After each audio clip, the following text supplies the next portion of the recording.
Love is in the air here at On The Ledge. That's love for your houseplants, of course.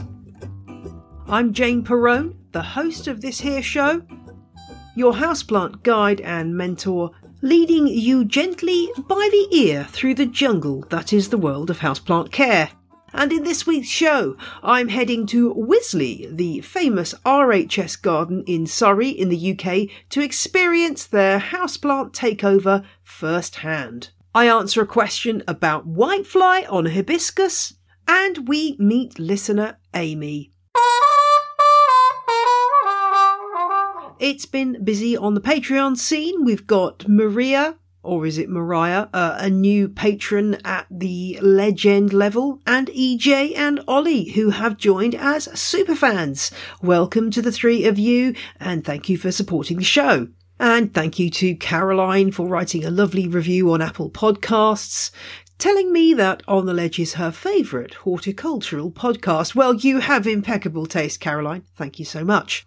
And I got a lovely message from Laura, who sent me a picture of her newly rearranged plant area, writing, "My sister-in-law got me the painting for my birthday this week, aptly named Venus Eye Trap." So you're going to have to go to the show notes to see this picture, but it's an amazing picture of a Venus flytrap with eyeballs for traps. Laura, you just won the houseplant world. That's amazing. And you got a great collection of plants there as well. So thank you for sending that through.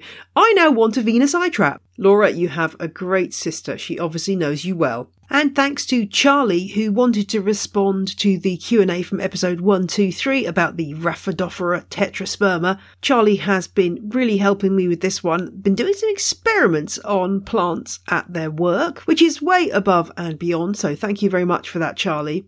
And what they did was this. They tried getting the plants rather on the dry side, then giving the plants extra water and monitoring them at every stage to see the reaction. And lo and behold, they found that the plants did develop the same markings that Ashley found on her plant. If you recall, Ashley had got in touch to say that she was finding these darker markings on the underside of her Rhaphidophora tetrasperma leaves. That's the mini Monstera aroid that is very popular right now, and was wondering if this was normal. I speculated that it was some kind of edema, in other words, some kind of damage being done by overwatering, a sudden rush of water into the cells causing them to burst.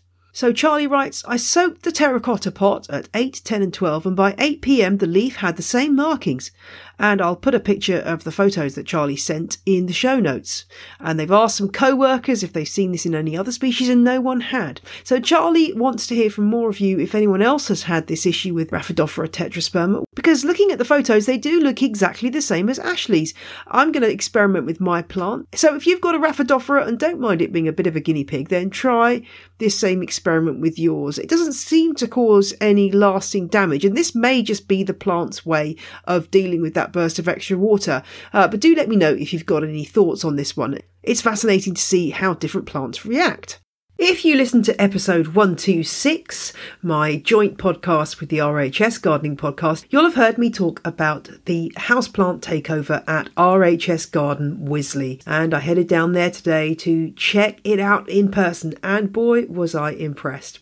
I was lucky enough to get a tour around the already very busy glasshouse. It was first thing in the morning, but the hordes were already arriving, with someone who was really involved in the planning of this incredible installation.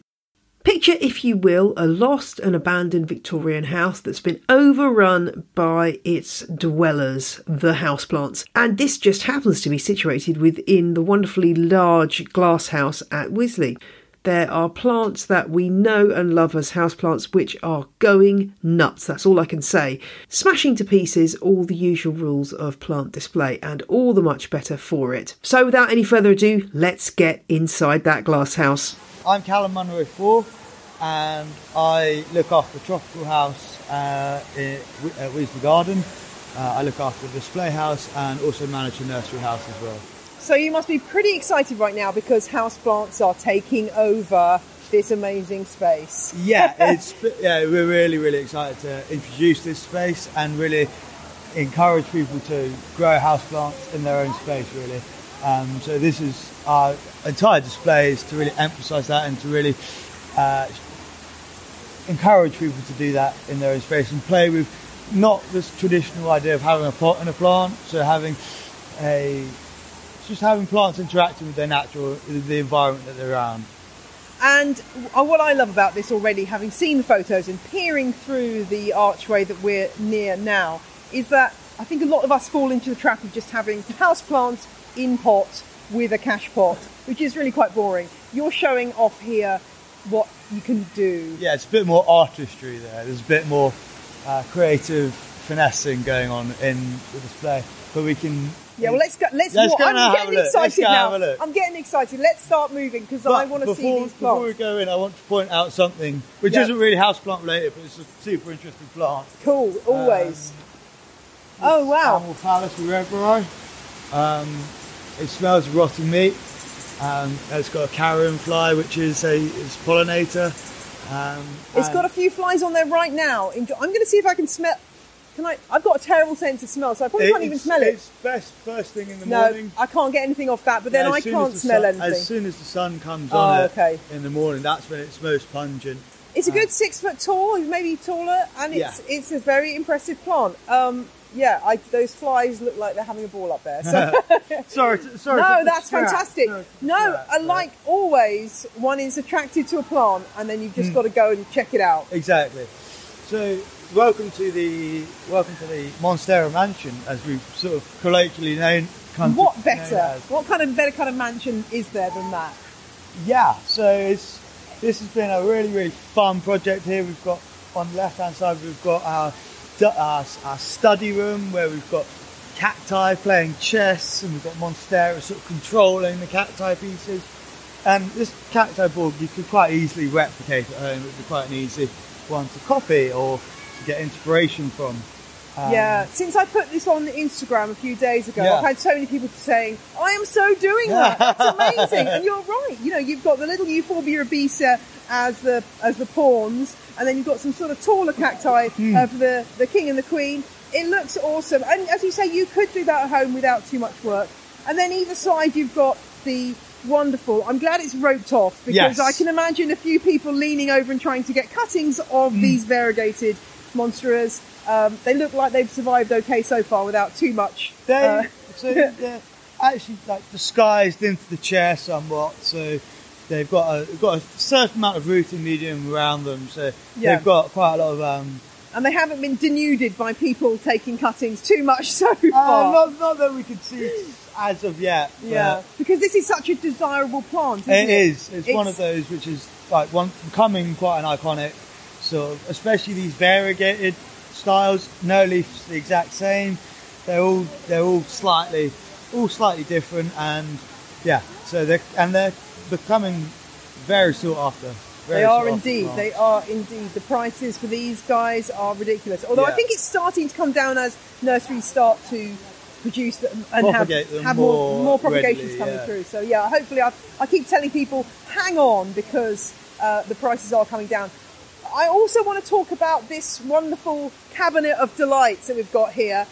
This is a really good idea too, because you can go into a junk shop and pick up a cabinet like this, which is... But that's very much what we did. Did you actually? Is that how you did it? Yeah, we very much went to charity shops, old second-hand furniture shops, and we've really planted things up and let our imaginations really run wild. So here, one of the top plants in here for me is the Allocation Stingray.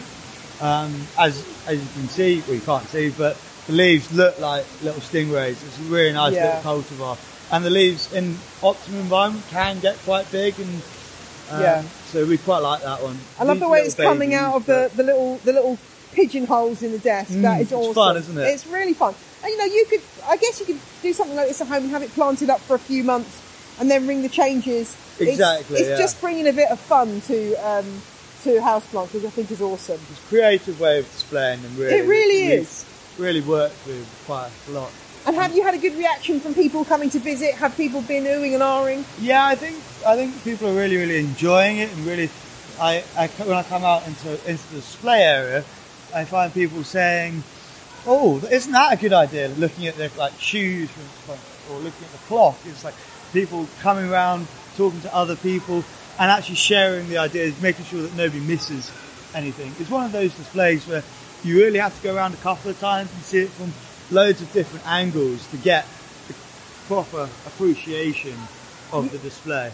And you really have, there's loads of attention to detail here as well, which I love. I love the way that the sign there, the sign about aerial roots and of the epipremnum, which is kind of like a tapestry style framed picture. Sort of, That's so cool. That's a really nice touch to make it really feel like it is a house. It's a real home. I want to go and look at this clock though. It is, again, you could get a clock from a junk shop and make this yourself at home quite easily.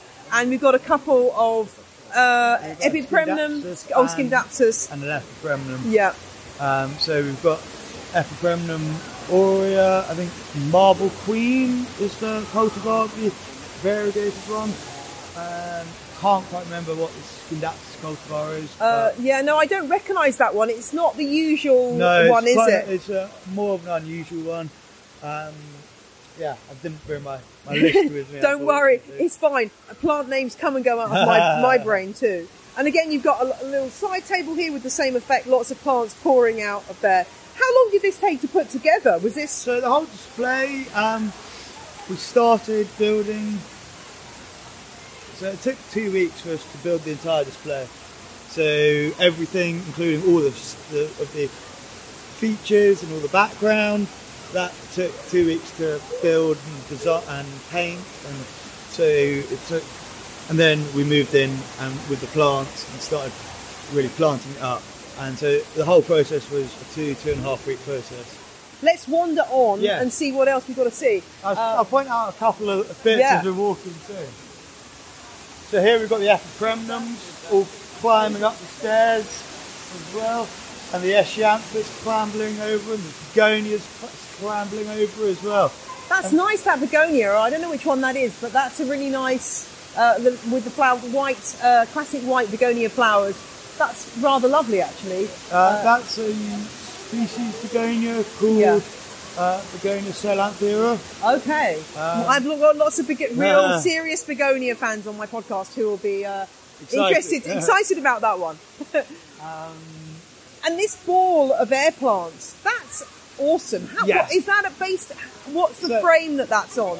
Actually, I'll let you into a little secret. There's 2 hanging baskets wired together. Okay, that old trick. Yeah, yes, I've heard that one before. And the air plants are all just wired on the Tillandsia. It's actually a Tillandsia called Tillandsia hoesii, which is more of a tropical Tillandsia. And we use this one quite a lot in a lot of our displays. It's a really great plant. If you wanted to invest in that many Tillandsia, you could recreate that at home, or you could do something a little bit less full and large and make something similar. Yeah, totally. You can always mount these things in a variety of situations. And whose shoes have you used? You got a couple of some slingbacks here, or court shoes with So these with are actually the red ones were donated from one of our directors, and the black ones were one of our managers as well. Oh right, okay, they are so actually. So there is some actual RHS provenance behind them. So that's awesome. That is awesome.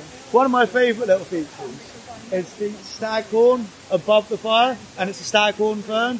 Yeah, so that's it looks brilliant. Like a mounted sort of stag's head above the fire, which we're not obviously encouraging, but it's a fern and it's awesome. Clever little play.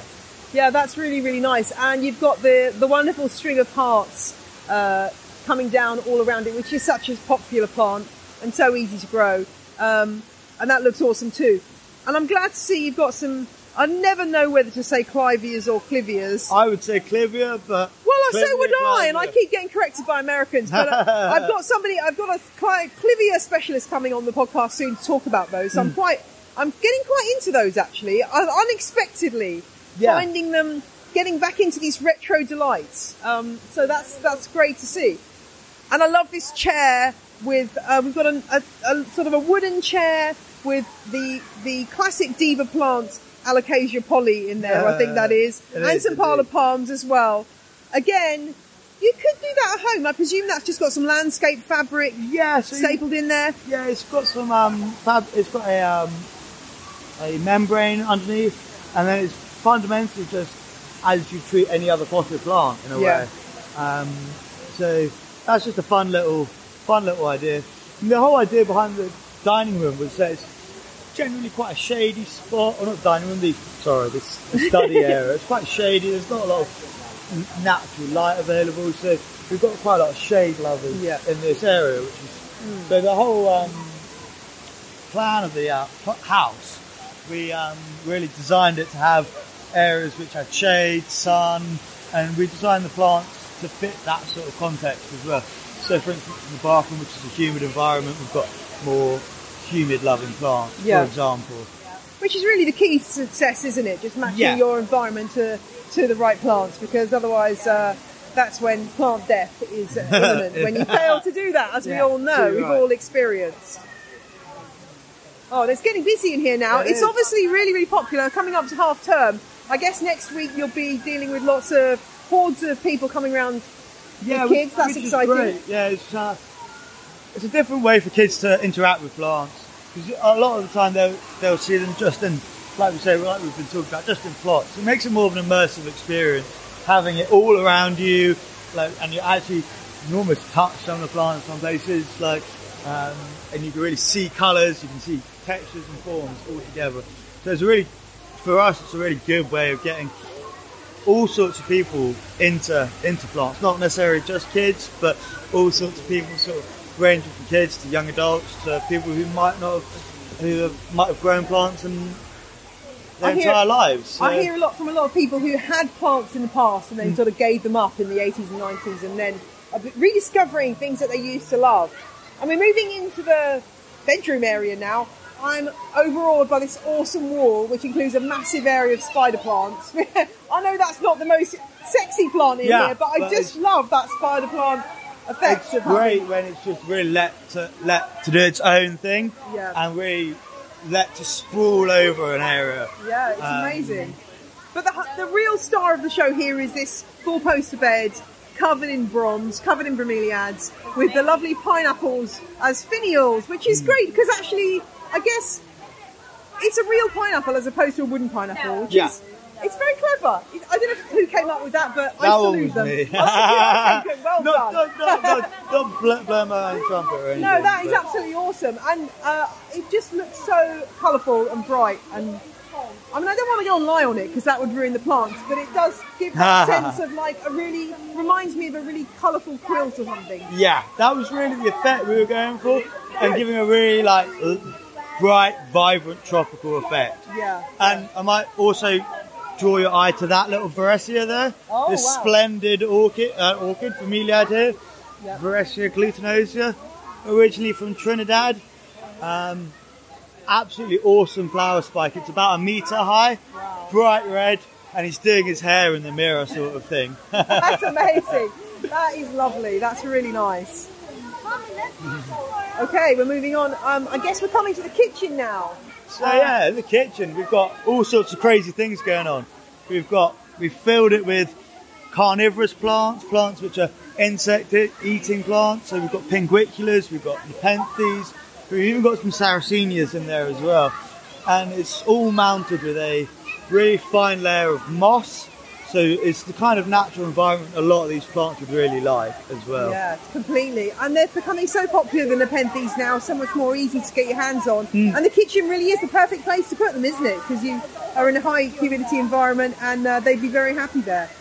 This looks really stunning. I bet this took some time to put together though, because it's all about the attention to detail here. Yes, very much so. And so it does the whole ethos behind the whole display is that we really want it to look like it's always been there, so to speak. And so those, finessing those details are so crucial to that for us, we find. And you could, there's a old copper frying pan with some sarracenias in it. Again, you could do that at home and grow them quite happily, and then they don't really need any drainage. As long as you keep them nice and moist, that would be a lovely display again that you could easily recreate at home.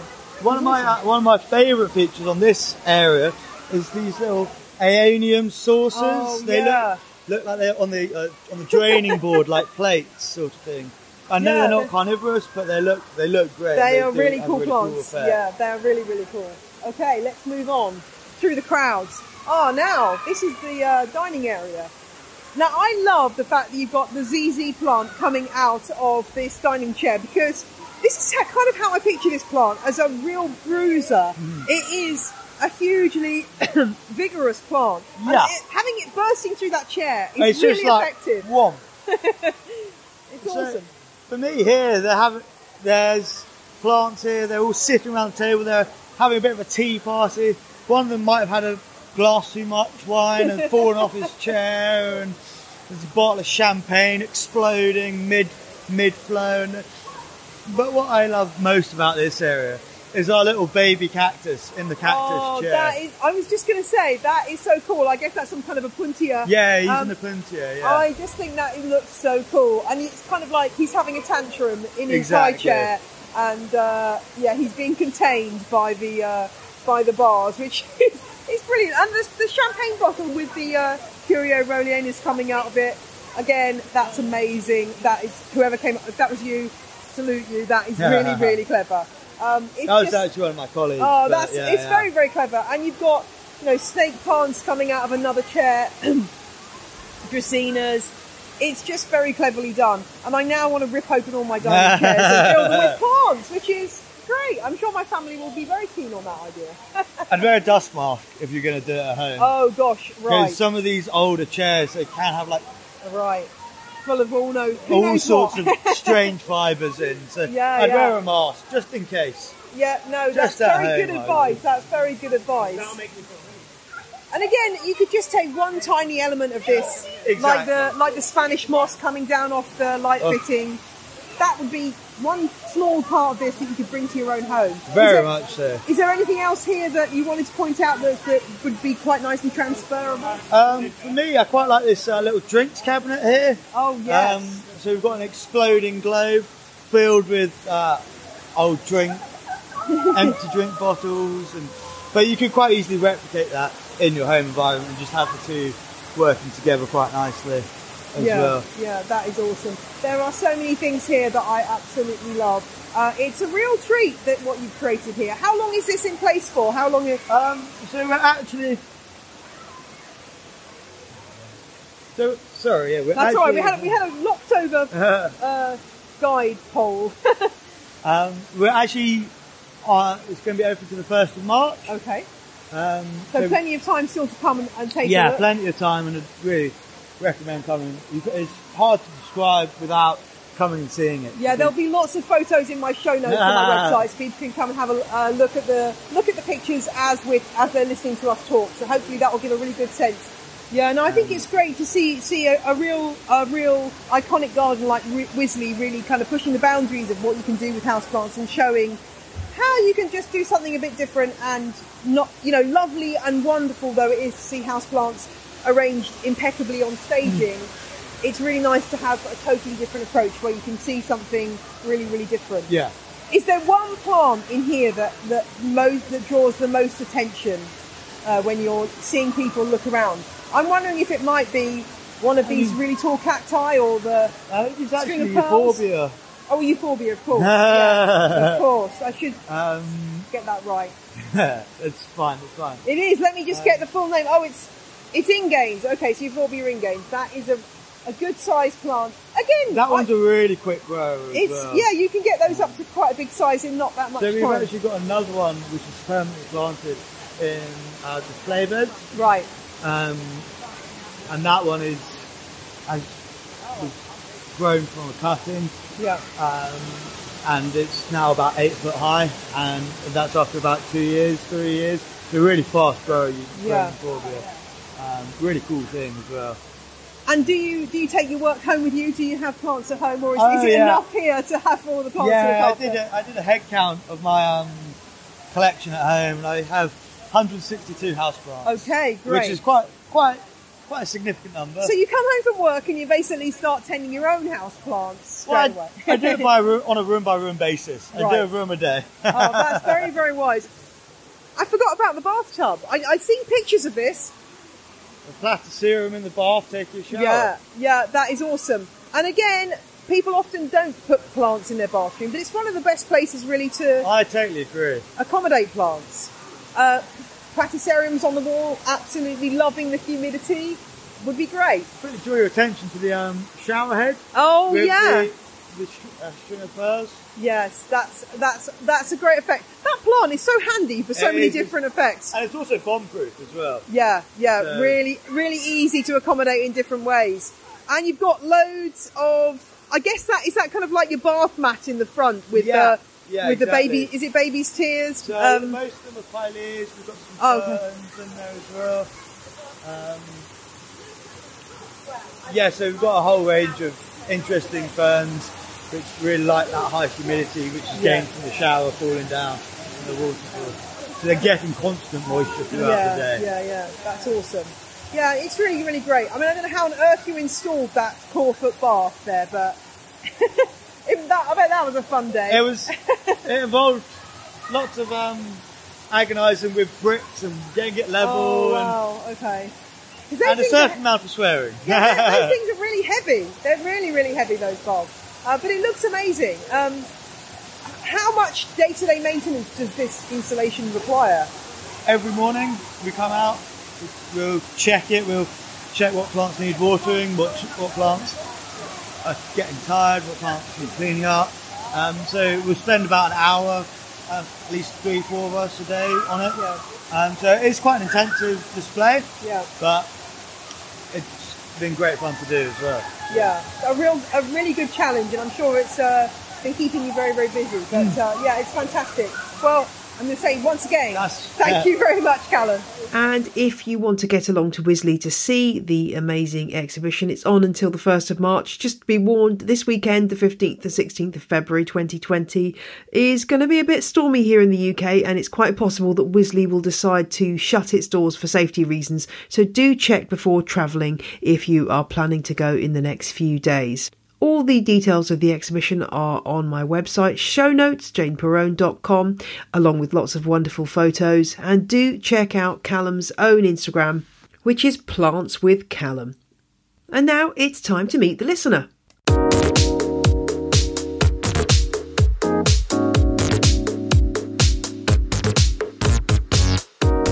Hello, planty people. My name is Amy, and I am so excited to be a listener that you're meeting. I grew up in Ohio, in the middle of nowhere in the United States, but I am living in beautiful, chaotic Mexico City for the last year and a half. I've been here teaching English and accumulating lots and lots of houseplants. Question 1. There's a fire and all your plants are about to burn. Which one do you grab as you escape? So if there was a fire, this is a really tough question. I think, I would have to choose a little baby echeveria that I got a few months ago from the botanical garden at UNAM, which is the biggest university here in town. They have a program where you can adopt plants that are endangered out in the wild. So I have a echeveria setosa minor. It's so cute and fuzzy. And the idea is maybe someday, if I take really good care of him and maybe propagate new babies, they might be planted again out in the wild. Either that or a golden barrel cactus, because it's the same. And we named him Picos Bill because Picos means pokey things. Get it? Like the American, the legendary figure in literature, Pecos Bill, but Picos Bill. Pretty proud of that one. Got to give credit to my husband for that joke. Question 2.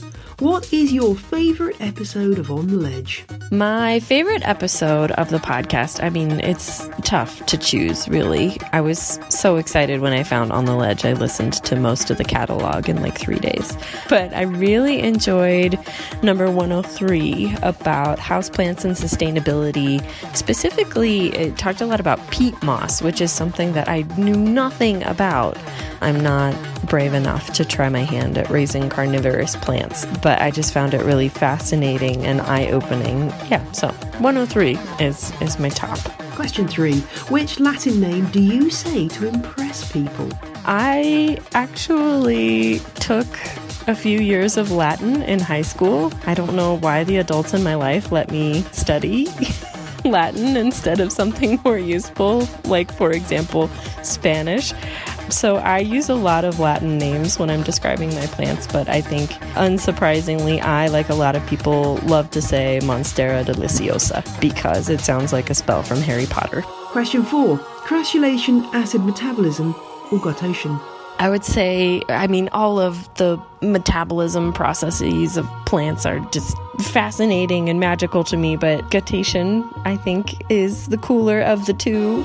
Just based on what I get to experience on a day-to-day, or I should say night-to-night basis. It's really cute that my plants get night sweats. I didn't really understand what was happening for a few months earlier this year. I had to do a lot of Googling to figure out what was going on, but it's really fun to think of myself as an amateur biologist, and I think it's really beautiful in the morning. I get great morning sun through an east-facing window, and the dewdrops, or the water that accumulates from guttation that took place over the night, can be really beautiful. Question 5. Would you rather spend £200 on a variegated Monstera or £200 on 20 interesting cacti? Living in Mexico, £200 will get me a lot more than 20 interesting cacti. So definitely option B. I don't know. A variegated Monstera, of course, looks beautiful, but I think the more the merrier has been my philosophy towards houseplants.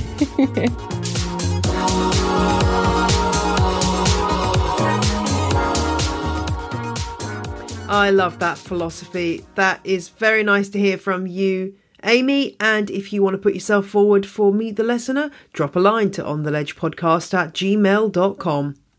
And now it's time for Question of the Week. Andy got in touch to ask about how to control whitefly that has been hitting up his hibiscus tree, which is growing indoors. Ah yes, whitefly. Latin name Tria Lerodes vaporariorum. That's impossible to say. But I like to call them glasshouse whitefly. They're these little tiny fluttery things that get on the backs of your plant leaves and leave this horrible sticky stuff which is called honeydew that then encourage mould. You sometimes get ants coming in to feed on the honeydew and it all gets very messy. So what can you do about whitefly on a hibiscus? Well, you can get some sticky traps, those yellow sticky traps that you might also use for fungus gnats. They will be a good way of dealing with some of the problem, but I also think you need to hit your plant up with some kind of soap-based insecticidal spray, and just keep going with that. Put the plant in the bath if you can, and just spray regularly to get rid of those infestations. I have heard of people vacuuming plants with a brush attachment to remove whitefly. Haven't tried it myself, can't quite picture it, but if you've got a plant with reasonably sturdy leaves, and that might be worth a go if you don't mind having a vacuum bag full of whitefly. Ugh, actually it sounds pretty gross, but I don't know, perhaps that works for some people.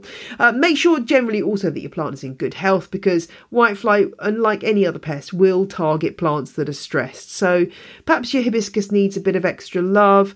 Check the soil, make sure it's not root bound, and just keep applying that insecticidal soap spray until you don't see any more whitefly for a good period of time, because the life cycle is such that they will be hatching out over a period of days and weeks, and they reproduce really, really quickly. So numbers can get out of control really quickly, and you may think that you've solved the problem, and then, hey presto, here they come. And of course they can fly, so they will move to your other plants. So definitely worth quarantining this one away from other plants if you possibly can. I hope that helps, Andy. And if you've got a question for On The Ledge, drop me a line, ontheledgepodcast@gmail.com. That wraps up this week's episode. I hope you've enjoyed it. I am taking a week off next week because, well, it's my birthday, so I'm going to have a week's break from the show. Don't worry, I'll be back the following week, and I will be doing some interviews for upcoming shows in my week off, so I won't be sitting around doing nothing, fear not, but I will be back with the next episode 2 weeks hence. So as always, thank you for listening, and do come back in a couple of weeks for the next episode of On The Ledge, not On The Shelf as it was called when I appeared on a BBC radio show called You and Yours this week, talking about rare plants. If you want to listen to that, then I'll put a link in the show notes. You can hear me talking with Paul Holt of North One Garden Centre about rare plants. But in the meantime, I hope you got some plants for Valentine's Day, and if not, buy yourself a plant. Why not? You deserve it. Bye!